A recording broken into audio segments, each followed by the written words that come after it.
the most often remark that I hear from women is, I'm so glad that you finally see and realize what I sometimes feel and that it's not in my head.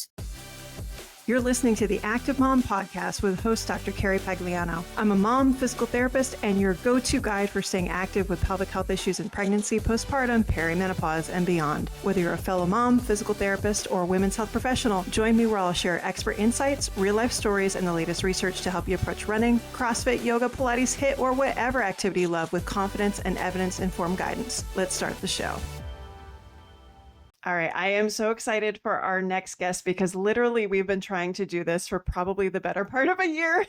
Our next guest, Dr. Hedwig Neels, she's a physio in Belgium, and we met in 2019 in Geneva at the World Physical Therapy Conference. And she's a pelvic floor physio, but we're going to chat about cycling and real-time ultrasound and all sorts of fun stuff. So Hedwig Neels, welcome to the show.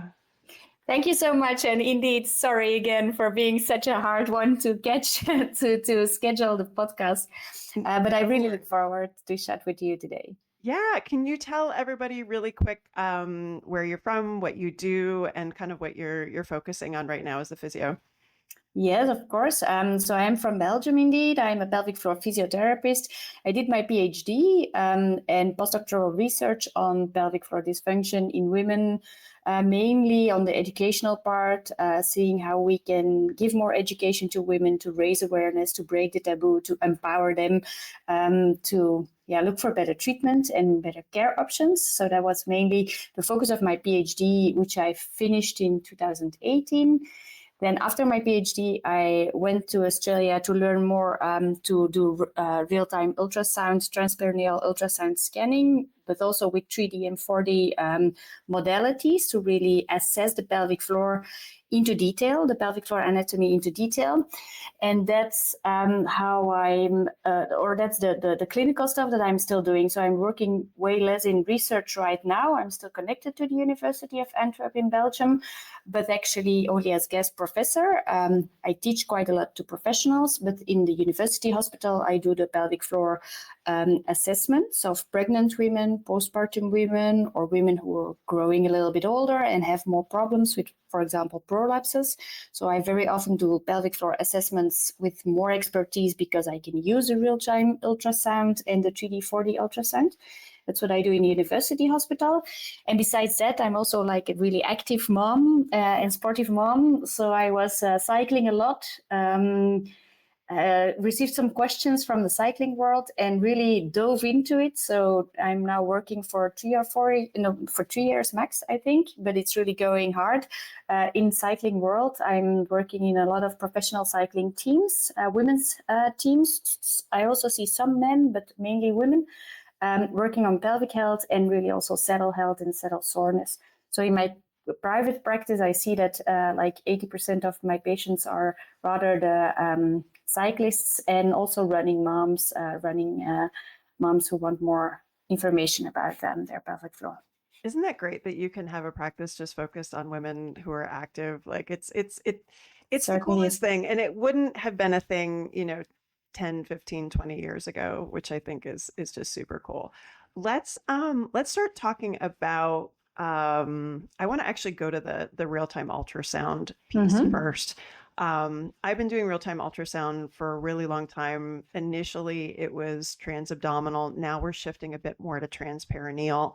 Can you give us a little background, understanding our audience is like half professionals, half moms just listening, like what is the benefit of getting information from transperineal ultrasound and what can we kind of do with that information?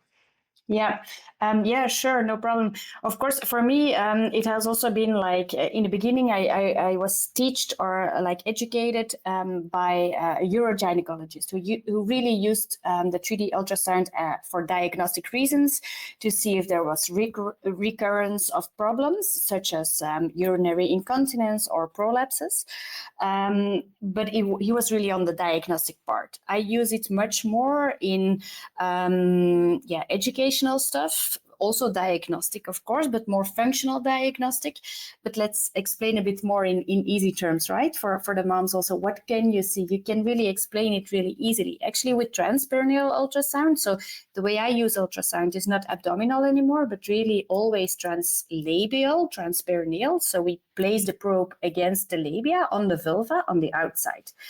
And then you can have a view in the female body. And the good thing is if you use the side views, so the sagittal plane views, you can have a look at pelvic organs which are squeezed and lifted if the pelvic floor muscles are contracting. And if we ask a woman to bear down, to push down a little bit, we have an idea of how much mobility there is in the pelvic organs. The advantage of having your transperineal probe or your probe against the perineum and not inside of the vagina, such as the gynecologist would do, or not intraanally like a gastroenterologist would do, is that you're not fixing or like stabilizing anything internally, and you stay externally, and still you can see like the three compartments. So we have the bladder in the front, the vagina and the uterus in the middle, and the rectum, the anal canal, and the anal sphincter in the back part. You can see everything all together from the outside. So it gives us already a good idea of how well a woman is able to contract, to lift, but also how much bother she might have when intra-abdominal pressure is increasing and when there's coming some pressure downwards, how well the suspension system actually is. Also, if we really ask a woman like on the current, this is not like an exercise. We're going to provoke your complaints a little bit. That's what I often need to explain. Like if I ask for a Valsalva, for example, I ask them, this is not what we want you to do all day long too much. This is exactly what your physiotherapist was trying to unlearn you and trying to say that you need to avoid too much pushing down and bearing down. But let's do it now once to see how well your suspension system is. The pelvic organs are not continuously like supported or laying down on the pelvic floor muscles. It's the opposite. If everything is well, the pelvic floor organs are suspended through fascia and fibrous tissue. And when there's a downward movement or downward pressure, the suspension system also needs to be like good enough to hold the organs. And if that's a little bit more of the weak point of women that you're scanning, then you can see it very beautiful with transperineal ultrasound. And then we know that, for example, prognosis will be that with exercises, you can certainly improve and diminish like symptoms and everything, decrease the bother they have. But a real failure of the suspension system is something which also, a woman needs honest information. So you can see that, you can visualize that. I think like in the sagittal plane, in the side view, the most often remark that I hear from women is, I'm so glad that you finally see and realize what I sometimes feel and that it's not in my head. So I think sometimes it's just about the confirmation. It's not about diagnosing like third degree or really fearful prolapses or things like that. But it's very often like giving a woman the confirmation that we understand that there's a bit more of a sagging feeling, a bit more movement in the organs. So that about the sagittal view. Yeah. And then on top of that, I need to say that with the transperineal ultrasound that I also do, so if you use 3D and 4D, you can really literally very beautiful visualize the pelvic floor muscles. So if we have, of course, not all the listeners will be watching us, but if you just have a view on the pelvic model that I'm showing right now, that's what you see with pelvic floor ultrasound. So we can also assess if some of the pelvic floor muscles might have been damaged during, for example, a difficult delivery. And if there is some damage, if it's rather like for a short period, and that our prognosis is that they will be able to recover it well enough. Or in some women, we see that some damage in the muscles, like an avulsion of the levator venae, might also be something which they will have chronically, which they will have to learn to live with, which is not a disaster because your pelvic floor muscles are not away. But then it sometimes also gives them like the reassuring feeling that if I can tell them, like, we see that there's some damage, but we also see that you're training the rest of your pelvic floor muscles really well. It's also, I think, encouraging and empowering for them to know, like, okay, it might be that I feel it a little bit less, but with the ultrasound, we've seen why that is. And still, with the ultrasound, you also see that what I'm trying to do is really good. While if you don't have the view in your own body, if you don't have the transperineal ultrasound, it's all about palpation or about a probe, which the physio might enter into the vagina. And you see lines going up and down, but you don't really see the body. So I think that with transperineal ultrasound, it's really beautiful to have a really good view on both the muscles and the suspension system. Oh my gosh, there's so many things I want to dive into that you just spoke about. One, I think, is just giving women more of an understanding of what's happening in our bodies. And I really think it's been more recently, and I'm sure ultrasound has had something to do with this, having women realize there's more to prolapse than just your pelvic floor. Even just the understanding that there's fascia, there's ligaments, there's all these other support structures that are beautifully intricate in suspending these organs, because I think women, have been historically and continue to be taught that these organs are sitting on this pelvic floor hammock, which isn't the truth. No. And if that is the truth, then there's already some kind of a problem, actually. Then we know that the bladder, the uterus, or the bowels would already be in a too low position, and that there is actually already like failure of the suspension system. Exactly. So I think even just starting with what normal is and being able to show them these other parts and pieces. But then I also think there's so much validity to saying what you're feeling, I'm seeing, and acknowledgement of that. Because I, especially with prolapse, and I'm sure you've encountered this, is there's so much fear. And there's so much, and I do think in a lot of cases that fear can actually potentially increase sensitivity, can potentially make symptoms be worse in some people. But to have that black and white, you don't have to trust me, you don't have to trust what I feel, you don't have to trust my opinion. It's right here in black and white.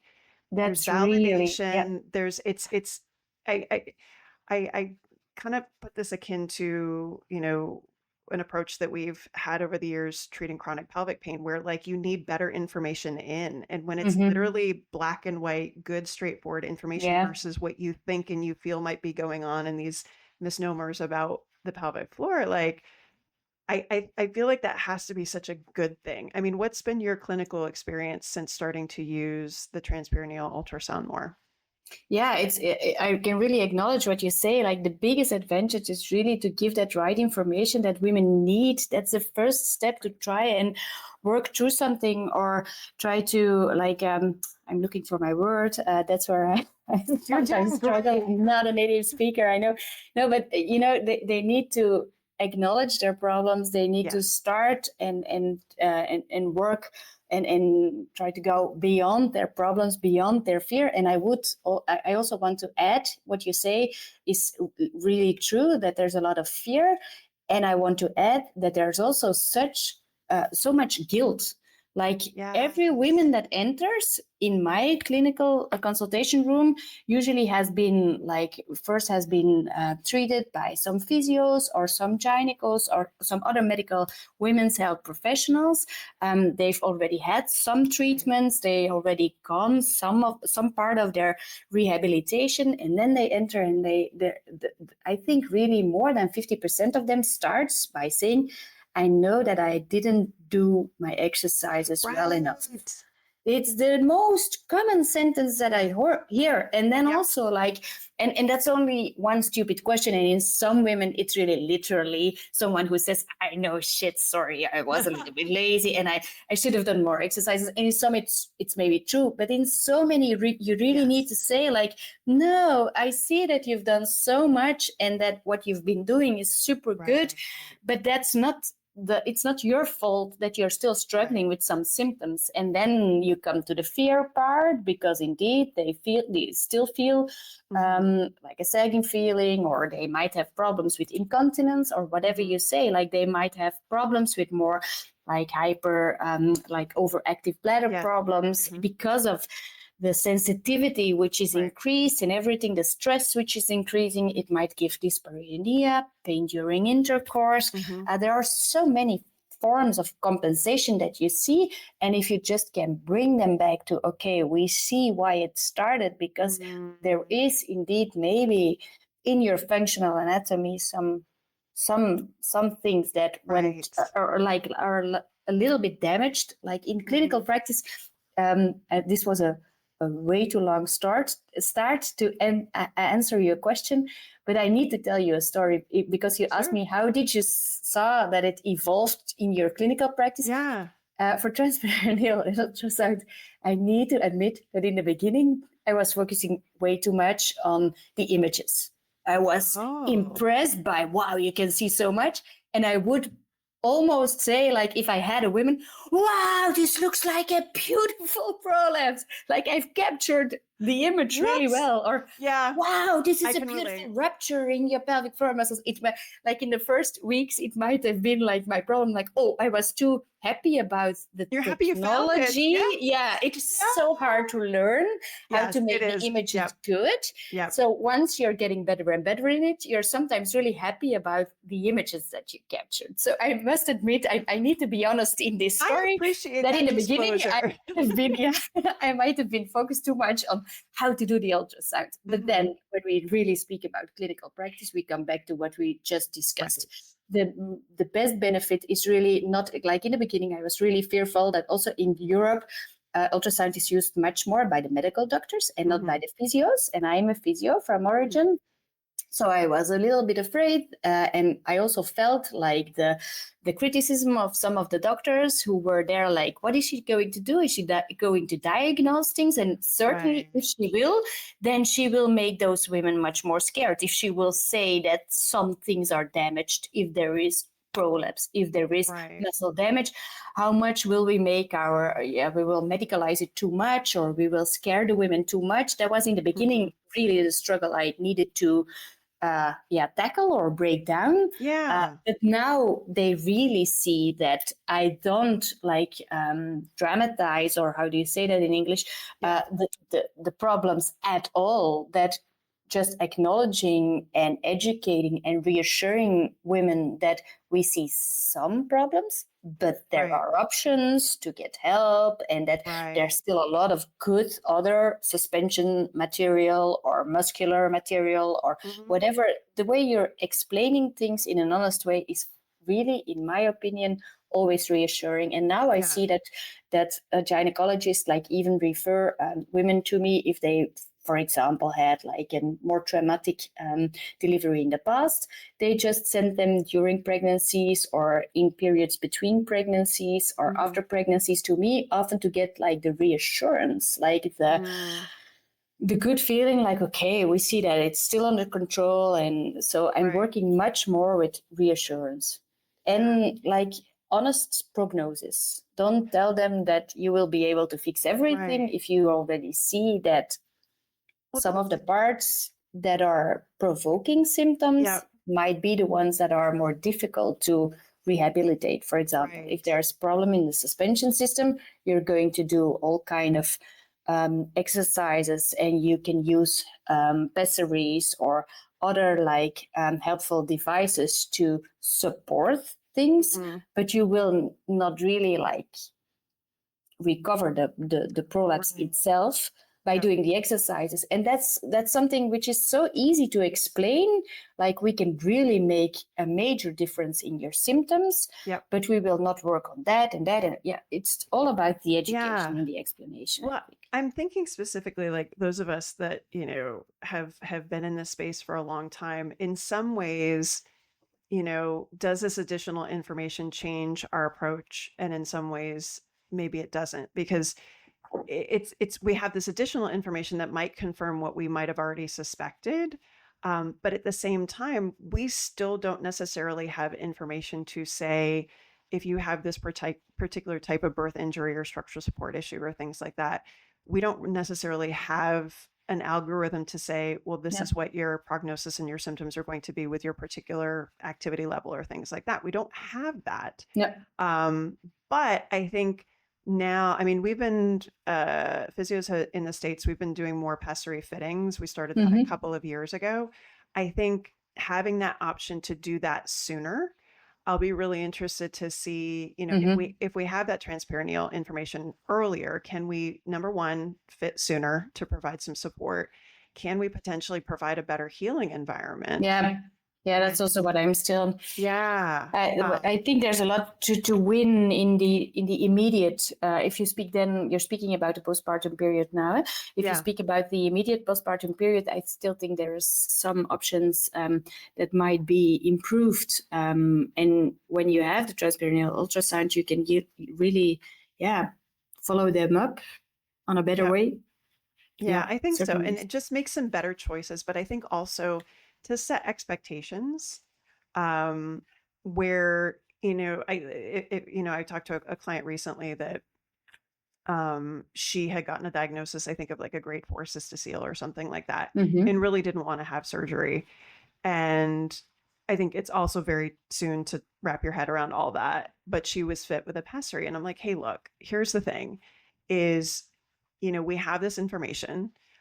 There's likely some structural issues. In the meantime, while your kid's a little, great, we can use the pessary, but let's see how far we can get from a rehab perspective. And worst case scenario, you do have surgery. Best case scenario, you use the pessary and you feel supported and you can do fine. Like, we still don't know so much of this stuff, but it's so much better than it was even like 5-10 years ago to be able to understand and have these conversations. But it's, I don't know that ultrasound here in the States, we're starting to see more. It's obviously more in the hospital-based practices. That's where I learned. But again, it's like trying to, I don't know. On one hand, yes, it's great that we have more information, but we also don't want to say to patients, look, if you don't have this additional piece of information, that means that, good luck, it's not going to be as good. Like, it's nice to have that. It's not urgent, imperative, sort of thing. Completely agree. We don't need to say that all women should have standardly after birth, a transperineal ultrasound. You do that for teeth health and everything. Why do you go every year to the dentist? You do that also more from preventive. So in a preventive way, you could think about that, but I wouldn't recommend it because there's not enough women's health care all over the world. So if we start saying that like every woman should have transperineal ultrasound, you would probably waste time in the good ones. You wouldn't need it for those women who really need it. So I don't think that's the way we need to go to make it obligatory or something like that. Not at all. But in those who are struggling, who are searching for information, who are struggling with what they feel and where they insecure, I think it's such an easy first start of diagnosis, assessments, and everything. Yeah, absolutely. You've participated in a little bit of research with the transperineal ultrasound. One of the papers I think was looking at urethral motion. Can you tell us a little bit about that?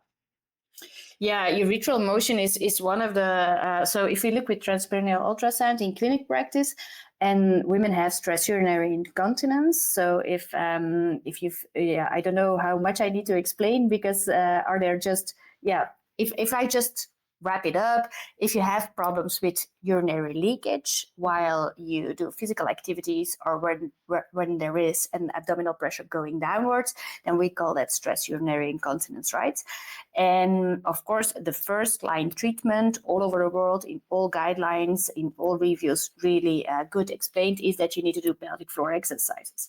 Pelvic floor exercises will make sure that your urethral pressure, so the intra-urethral pressure, will increase, that your muscle muscles will be better in closing the urethra, but also that your bladder neck will be supported and lifted, and your bladder will keep supported and lifted.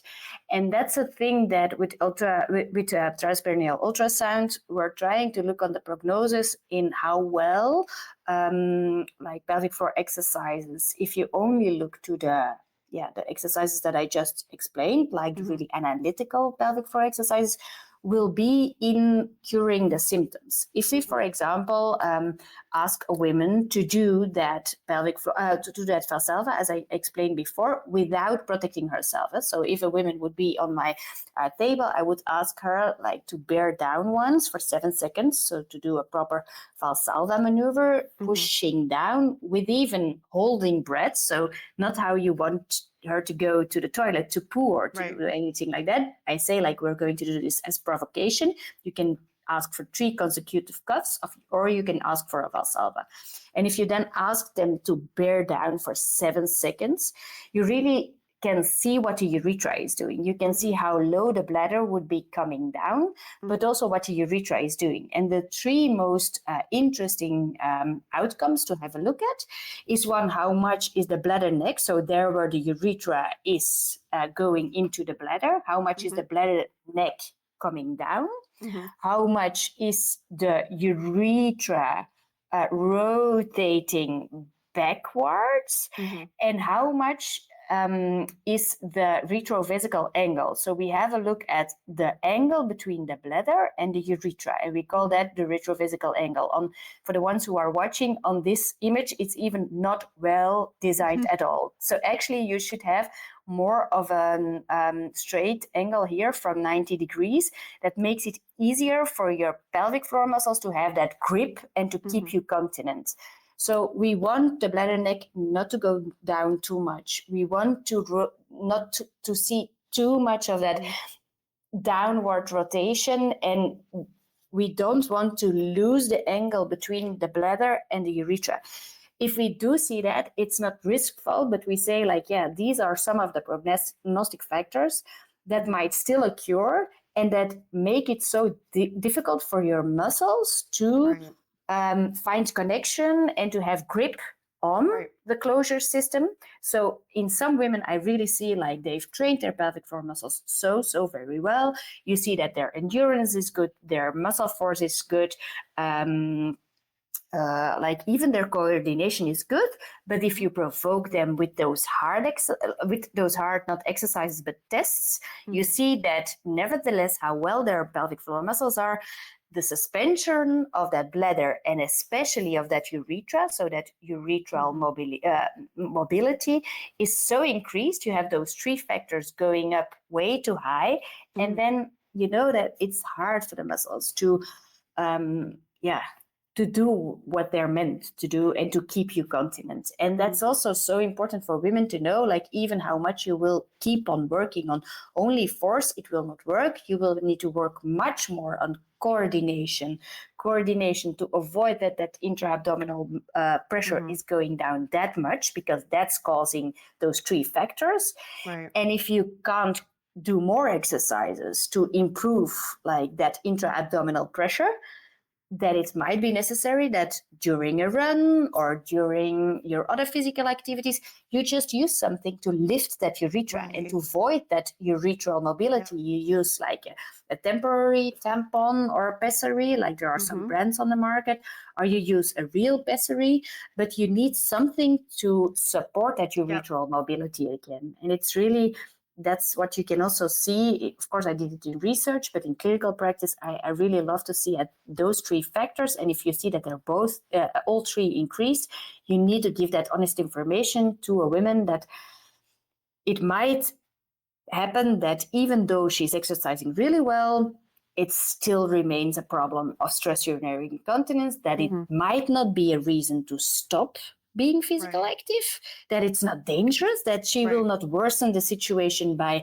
going for her run or doing her other sportive activities. We don't have any research to support that. Like the research of Laurie Forner is even really prognostic about that physical activities, even with high impact, are possible, even for women with more mobility. So I really use it again to explain to women, like we see that there's that increased urethral mobility, but that's maybe the reason why you also need to use some of those helpful devices, intravaginal devices, to make sure that you can stay active and do your sport that you love. Yeah. Did you find with this particular one, were you looking at women who were pregnant and women who hadn't had children yet, or was that the other? Yeah, this particular study was indeed done by some master thesis students who did it in the immediate postpartum period, and they looked at if there was more urethral mobility in women who had their second delivery, so multiparity, compared to primiparous women who had their first delivery. And then we also saw that, of course, like women who had a second delivery are more at risk to have that increased urethral mobility compared to women who have their first delivery. And then you guys also, it might have been a different study, I think, look at cystocele as well in nulliparous versus parous women, right? Yeah. Yes. And the type of the degree, that's one of the studies of Sasha Verreek. She's an urogynecologist who's doing her doctoral thesis. She's been now for 2 years in Australia. So the doctoral thesis was a little bit postponed or on hold. Or these kind of studies were a little bit on hold, but that's all looking into if there might be. So if I was just explaining what urethral mobility is, if you then also have a look at what a cystocele is, a cystocele means that the bladder is coming down too much into the vaginal walls, into through the vaginal opening. And then you can also see that it's really interesting to diagnose or to assess what the urethra is doing. In some women, you see that the urethra and the bladder are coming down all together, and that, for example, they also really lose that angle between the detrusor and the urethra. So we mean that's a cystocele green type 2, it's meant. Like if everything is going down all together, and those women with cystoceles where they also lose their retrovesical angle, or where the angle between the bladder and the urethra is really increased, those women are more at risk of urinary incontinence. So also if you would lift the bladder with a pessary or with surgery, it's important to know that they're more at risk to keep on having urinary leakage. While in other women, we rather see like the bladder would literally almost like tumble behind the urethra, and they keep the angle between the urethra and the bladder. That's called the green type 3 prolapse. And those are the women that have that sagging feeling. They feel that the bladder is coming down. They feel a bulge, but they don't experience stress urinary incontinence. And then we're still with the research, still looking in the numbers or the prognosis. If you would lift those bladders, are then those women more less at risk to have stress urinary incontinence, or do we maybe see that they've actually had like a bladder neck and urethral musculature getting a little bit lazy because they didn't have to close that much anymore, and maybe they're even more at risk to develop like all kind of, we're looking at lower urinary tract symptoms, so leakage or overactive bladder or retention, all kind of urinary problems you can have.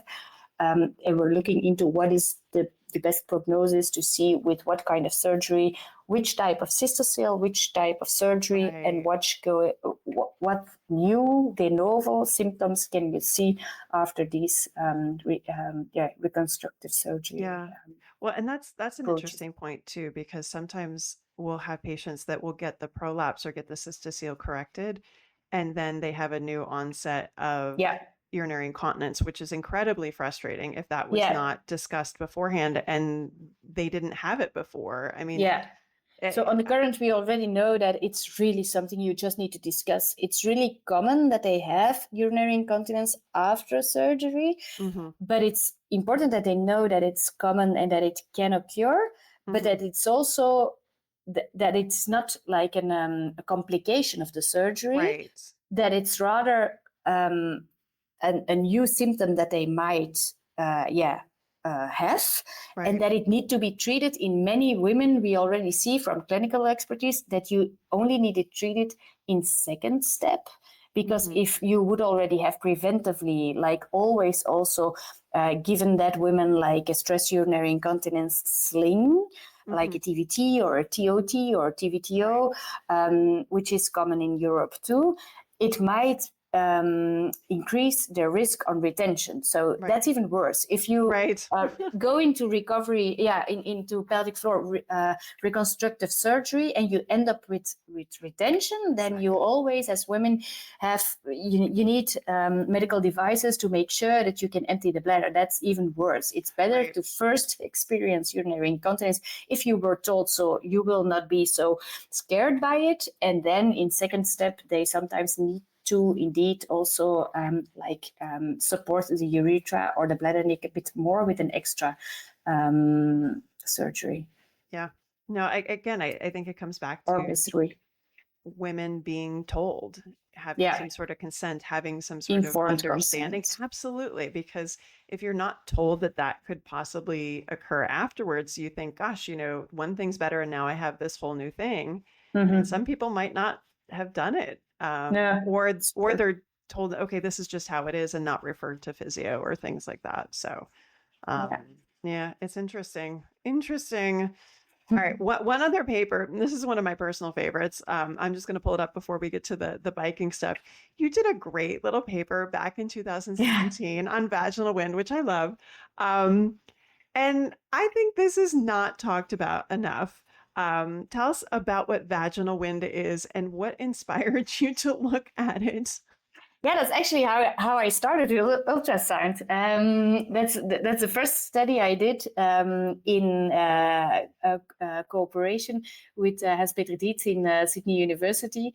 So that's why I learned ultrasound. Oh, that's great. But it all came from clinical stories, from women speaking about how sometimes I really have the problem that I fart, and I know that it's not an anal fart or that it's not gas coming from the anal canal. It doesn't stink. But it's the noise which embarrasses me so much. And what do we need to do about it? And it just came up during my PhD. During we did some studies. We had a lot of contact with women immediately after delivery, and we were asking them for symptoms, and that's how it came up. We did a little preview. We found a lot of crazy things about queefing, because that's like the terminology which is used on social media platforms and everything. You find like a massive number of articles in just magazines and on social media about queefing, what it is, how much you can do the fanny farts or have vaginal farts. And I found everything, but when we looked into the medical literature, we didn't find anything, not at all. And that's why then Professor Dietz, so I wrote a review about it, and then Professor Dietz told me, actually, we've been asking women also about, do you experience vaginal wind? And does it bother you? And I have, he had like a data set of 600 women, of which he had all the ultrasound volumes. So we could have a look at that suspension problem, pelvic floor, muscular damage or problems women might have, and we could look for correlations. So what might provoke it? What might be the problem? The only difficult, or the only bad part about it was that the complete data set were women who were on average older than 60 years old, and actually came to his clinic mostly for really serious prolapse problems. So you've got like a population, an audience, which is not really the ones who are complaining about it, because the women who generally complain by it are like very often lean women, active women doing yoga, Pilates, sports, and the experiences during their physical activities. But still, nevertheless, the conclusions we actually found and made were that we saw that vaginal wind was more prevalent, or so could occur rather or more women who would be more at risk to have those annoying problems would be women who have a prolapse. That's probably why, like we say, the vagina is actually like a virtual space. It's not like a tube or a tunnel that many women think it might be, because many drawings and illustrations are just drawn wrong. Like normally, if you're a normal woman, if there's no pathology, if there's no problem, your vaginal walls are beautifully against each other. So they're actually closed, and only when there's something penetrated internally, there is an opening, of course, and it is a tunnel, of course, but it's not always like an open tube or something. So that's one thing. If you have more prolapse, it might be that the prolapse is actually pulling the vaginal walls a little bit more out of each other, and that might be the reason that women pull more air into the vagina. But then the most obvious explanation, and I still use that in my clinical practice, is that the women that have more bother from the vaginal wind and the women that hear vaginal wind, so actually the biggest problem is not the wind coming out. It's not that it stinks or that it smells or anything, but it's the sound, right? Yes. And then if you think about if air is going in and out, and if there's no obstruction, it's always silent. I'm breathing on the current. You don't hear that I'm breathing. My nose is open. There's going air in and there's going air out. Right. But if I would have a cold and then my nose is stuck a little bit, or if I would think about wind or air going in and out between my lips, if I would hold my lips and I like produce the sound, or I fake the sound of a fart, I do. Right. It is the air which is coming out again through a resistance. So we actually found that if you want to avoid, or if you want to treat the symptoms of vaginal wind, you actually need to work on relaxation of the pelvic floor muscles. Because if the pelvic floor muscles are rather tensed, are rather in contraction, are feeling that there's going to come some wind out, and if you have a fear about that and you keep your muscles tight, or if you're doing physical activities in yoga or in Pilates and you're keeping the muscles tight, and nevertheless the intra-abdominal pressure makes that the air wants to go out, you keep the muscles tight, it might give you that sound. While if you learn them, try to avoid it, and on those moments try to relax the pelvic floor muscles, you often see that it's already cured, because then the air comes out without of the sound, and then they don't have a problem with it. Then still the question remains, why is the air coming in women? And sometimes it's provoked by sexual intercourse, but in some women they experience like air, like being pushed into the body during daily activities, and that's probably one of the reasons of some of that vaginal laxity, or maybe some prolapse, which might happen in maybe not like pelvic organ prolapse, the organs themselves, but the vaginal wall prolapses a little bit more. So we really don't know it all into the details yet. But the best tip you can give on the current is for women to work on coordination and relaxation. Try to dare to let go their pelvic tension on the moment that they would be afraid of vaginal wind. Yeah. Did you, by chance, were you able to look at hiatus size to see if there was any correlation there? Yeah, but it was not one of the most correlated factors. Okay. Yeah. So that's why we thought like vaginal laxity would be one of the most obvious correlations, but it wasn't. Yeah. It's interesting. Historically, if I have clients that are, doing shoulder stands or things like that coming out of that, we've actually worked on more kind of pressure management control. But I think and it works in some cases and not in others, using breath strategies and things like that. But I think we might have been doing almost the opposite, is like try not to let the air go in. And so then there's nothing to go out. But I like your thought process on, if it's going to go in, let it go in. Just let it be unobstructed on the way out. Yeah. I like that. I like that. That was such a cool study. I was like, you don't find anything, and but still, my only regrets are, and I didn't go, continue with studying it or researching it. I'm not really like the main researcher on the current in research studies, but it should be like repeated in Somebody will pick younger it up. and more active women. Yes. Yeah. So if All right, somebody so is that- like looking into interesting in research subjects, it's one of these. You only need to make sure that you can stand a little joke, because it's always a topic where they Yes. when I enter some of the medical conferences, they call me the queefing lady.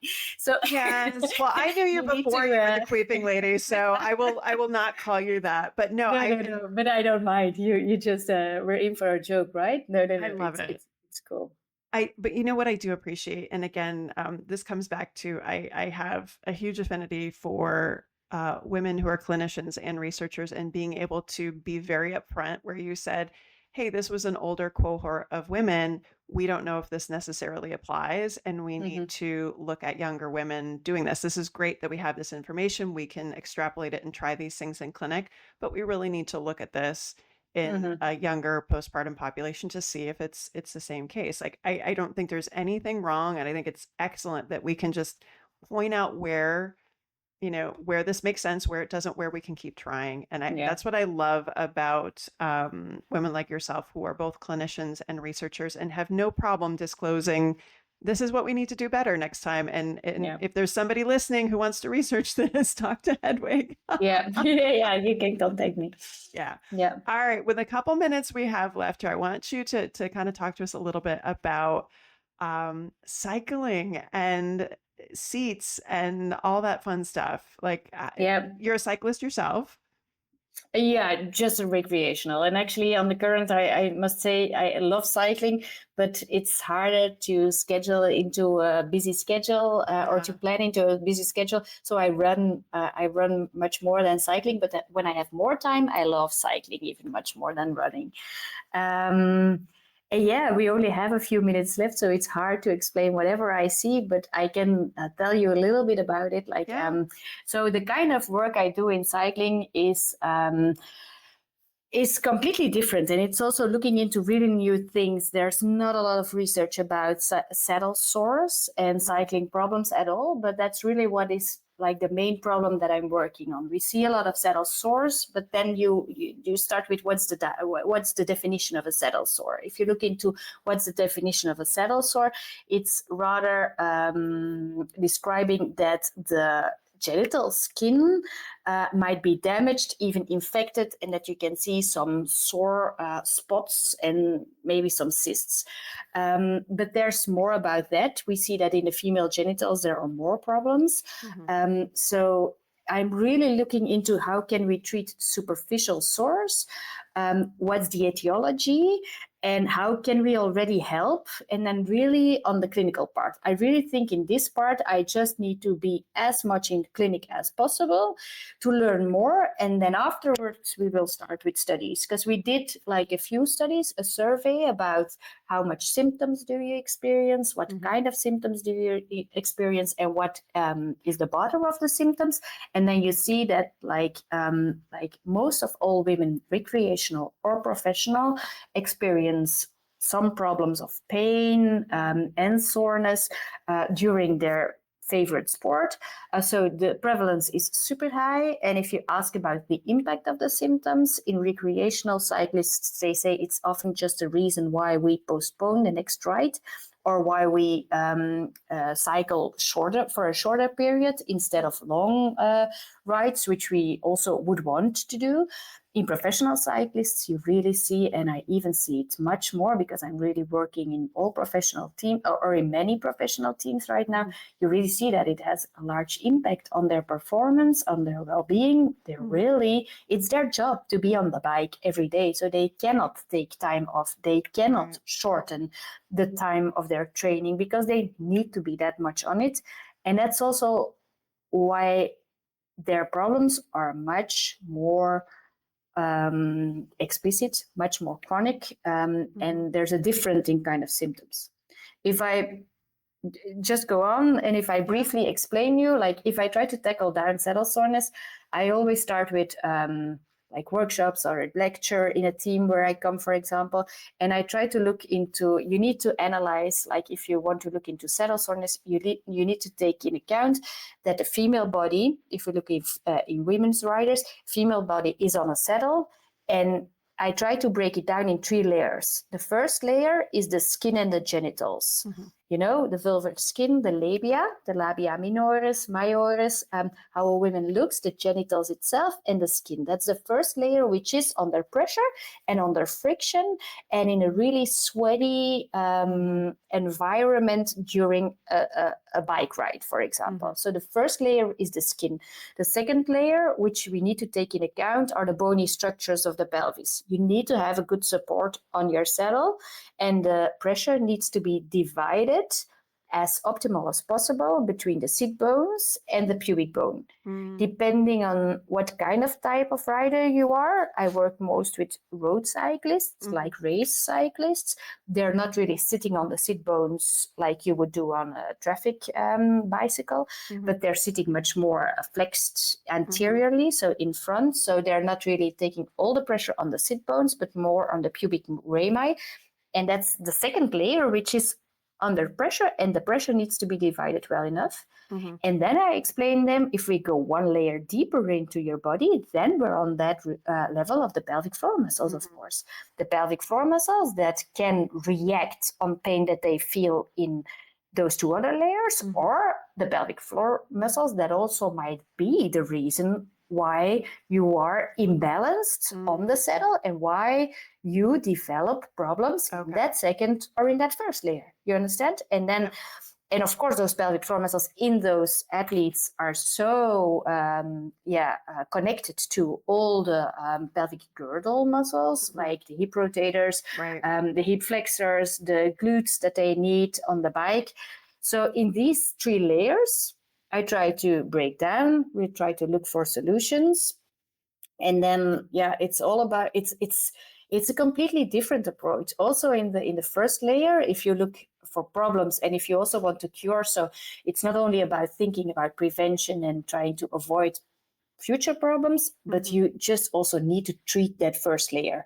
We see that in the skin layer and in the genitals, there just is often a problem. If you look into those professional cyclists, the many hours they are on the bike, if you're working so many hours in a sweaty circumstance with your hands, you would also see that your skin is like breaking down and everything. So sometimes we really see cysts, inflammation, sores, open wounds, chafings.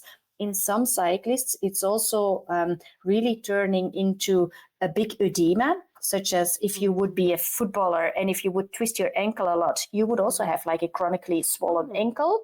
We do understand that, of course, but as cyclists, we often see in those women riders that if there's so much time on that bike again after they have like a little bit of damage to the skin or the superficial layers, they just develop such a chronic edema in the genitals that the labia really enlarge. We call that bicyclist vulva, for example. So we really see different kind of pathologies and problems into that first layer, and then it's about thinking how to treat that, because that's of course priority. But then to try to avoid it, it's looking more into pelvic stability, choosing the right saddle, looking at how somebody is their anatomical build is, how their pelvis is, if their sit bones are large, or like broad, or rather narrow, if they need a cutout in the saddle, yes or no, depending on how that first layer is looking. Big vulva, big labia, or not at all, small labia, then they don't need the cutout. So it's really, I'm learning so much, and I always try to break it down in those 3 layers. Oh, I love that. You made that so simple and then also so complex, because we all have, women have different labia sizes and different pelvis sizes, and how really unique each fit probably needs to be. So that's big problems for the products and for the designers.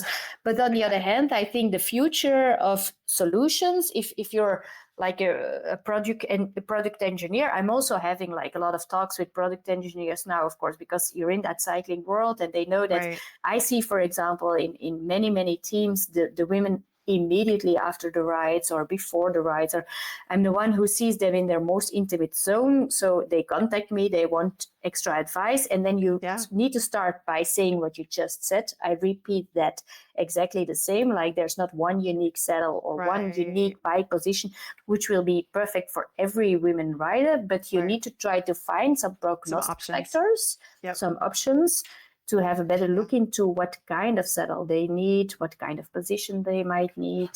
Yeah. And I love that they're asking the questions and more women are cycling, and it's a good problem to have, because that means that women are out there doing it. And I keep saying that engineering is going to save us. So. Yeah. Let's hope they will. I love it. But they need good information, and that's then the bad thing about women's health. Of course, they focus they build their models on the drawings that we have in anatomy books, and the drawings that we have in anatomy books are even not appropriate or not correct or not. So that's still the big struggle, or that's why it takes so much time. Women are not small men. Well, I'm glad they're asking you, though. I appreciate they're asking the question. All right. At the end of every episode, we do a little lightning round, just a couple of questions to hear a little bit more about you. So in your spare time, which I don't think you have any, what's a book you're reading or a podcast that you're listening to right now?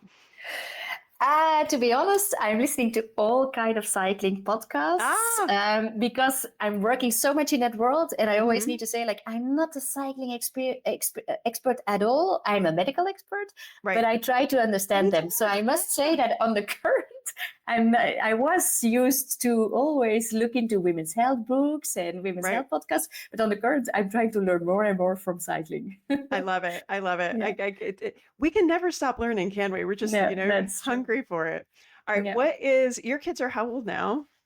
10 and 12. Okay. Yep. So we're similar. Mine 11 and 14. What's your favorite activity since becoming a mom? And it doesn't have to necessarily involve your kids. Oh, that's a difficult one. I always say, like, if I take me time, it's my sportive activity. It's the running and the cycling. Yeah. But I can't say that it's more favorite than having like a real good time together with the kids. I was with my daughter, with Celine, on girls' weekend last weekend, and having those moments, like it's so precious. So I still think there's nothing more worth of having good quality time with the kids and my husband. But if you look into the me time without them, then I find my favorite activities in physical activities. Yep. No, same here. And the kids get more fun, I think, the older they get. You get to know them as people and hang out. And I'm really enjoying the phase that we're in right now, for sure. Okay, what's one piece of advice for active moms? To get informed. To really don't feel like a drama queen if you ask questions. I think on the current, like, women are sometimes afraid that if they already Google something, or if they enter like a doctor's consultation room or our consultation room, that they would even get the sticker of drama queen or hypochonder on their head because they've looked into some information. It's okay. It's okay to get to know your body. You need to understand your body. It's okay to ask questions. I think that's the best. Whatever you feel, whatever you think, don't keep the questions introvert, but come out with them and ask questions to experts that can help you. That's great advice. I love that. All right. Who is someone in your space that we should know about? So who's somebody that has your attention? They could be physio, any other profession. Who's got your interest right now? I'm interested in that's who I am interested in. I'm interested in so many people. I should learn so much more from other experts in the world. But because you asked this question, I need to mention the name that I just sent to a Belgian physio who asked me about who would be interesting to have for a keynote lecture about hormones and the effect of hormones, menopausal period, on the complete musculoskeletal system. And then I needed to mention Michelle Lyons. Michelle Lyons is one of the leaders, I think, in our field, which is such a knowledgeable person, and that's the first name that now comes up into my head. But I have so many colleagues that I admire, and I still want to do so many extra courses of our colleagues. So she's certainly not the only one, but she is super knowledgeable. Yeah. No, she's lovely. She was on the podcast. Oh my gosh. Time has no meaning. I can't remember if it was this year or last year, but it's been within the last year, and we just had a lovely conversation, and I've been lucky enough to be on her podcast as well. So Yeah. it's nice when the world gets a little smaller, isn't it? Yeah, certainly is. All right. And then last one, what does it mean to you to be an active mom? For me, it's, to be honest, a little bit of an addiction being an active mom. Yeah, I need to admit that it's some kind of an addiction. I need the physical activities to feel that I'm also taking care of myself. I work I love to care for others. I love to care for my family. I love to care for all my patients and all the women that I'm seeing in the hospital, in pelvic floor issues, or in private clinic. The athletes, I love to care for everybody, but taking care of myself is for me making sure that I keep on being active. So that's my little addiction, making sure that I also find every day some moments to be physically active and to do my sportive activities. I love that. And don't feel bad when you do it either. So no, it's a me time part. Yeah. I love that. I love that. Well, this was an awesome episode. It was definitely worth the wait. So if you want to find more about Hedwig, you can find her on Instagram, Hedwig Neels. Thank you so much for doing this. And we need to get together in person sometime. We were talking maybe female athlete conference in Australia next year. Who knows? Yeah, we should. Now we're sure we should meet over there. All right. So we put the nail down there. We're going to call Emma Brockwell, see if she's in. And I know Rita Deering, she just won an award at this year's conference. So she's headed out there. So maybe we'll just have a whole big physio contingent. Yes, certainly. And I know like the Australian colleagues over there, also like Rachel Harris, she's one of the leading ladies at the AIS, the Australian Institute of Sport. Okay. They really set up really interesting programs. They have beautiful female performance initiative, health initiative projects running and everything. So I'm going to do a road trip. I want to go. Just give me some sponsoring. I love it. All right. Thanks so much for joining me. And maybe we'll see you in Australia. All right. Thanks. Okay. Thank you so much for inviting me. If you're navigating pregnancy, postpartum, or perimenopause, whether personally or professionally, check out all our free resources and upcoming courses at carriepagliano.com. This podcast reflects the opinions of Dr. Carrie Pagliano and her guests, and it is for entertainment purposes only and should not be considered medical advice. Always consult your healthcare provider with any medical questions. If you enjoyed the episode, please take a moment to leave us a 5-star review on your favorite podcast platform. And thanks for listening.